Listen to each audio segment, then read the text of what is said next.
మొన్న విజయ్ మాల్యా 70వ పుట్టినరోజు సందర్భంగా లలిత్ మోదీ విజయ్ మాల్యా పార్టీ చేసుకున్నారు. ఆ పార్టీలో లలిత్ మోదీ మేము పలాయనవాదులము, మమ్మల్ని భారతదేశం ఏమీ చేయలేకపోయింది అన్న విధంగా కించపరిచే విధంగా మాట్లాడాడు. దాంతో నెటిజన్లందరూ కూడా గట్టిగానే ఇచ్చేశారు. ఆ తర్వాత కేంద్ర ప్రభుత్వం కూడా సీరియస్ గా తీసుకుంది యాక్షన్. దానివల్ల ఇప్పుడు లలిత్ మోదీ దిగొచ్చి నేను వేరే ఉద్దేశంతో అన్నాను, మీరు వేరే విధంగా అర్థం చేసుకున్నారు, నన్ను క్షమించండి, భారతీయులందరూ కూడా నన్ను క్షమించాలి, నేను ఇంకొకసారి ఇలాంటి మాటలు మాట్లాడను.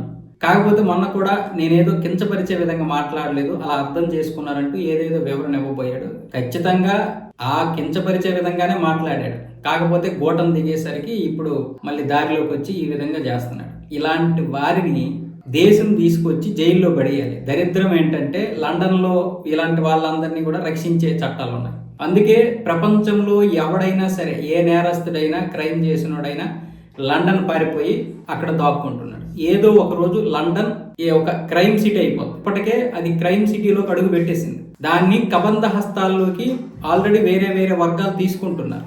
ఇక దాన్ని 1,00,000 మంది 2,00,000 మంది వచ్చి రోడ్ల మీదకి వచ్చి ధర్నాలు చేసి నిరసనలు చేసినంత మాత్రాన్ని ఎవడో కదలడు. మీ చట్టాలు అలా ఉన్నాయి కాబట్టి ఇక మీకు డబ్బు వస్తే ఈరోజు రావచ్చేమో కానీ 160 దేశాల మీద మీరు దాడులు చేసి అక్కడ ఉన్నటువంటి సంపదని దోచుకున్నారు. ఇక భారతదేశంలో దోచుకున్న సంపద అంతా ఇంత కాదు. ఇలా అన్ని దేశాల మీద దోచుకున్నటువంటి సంపద మీరు కాపాడుకోలేకపోయారు.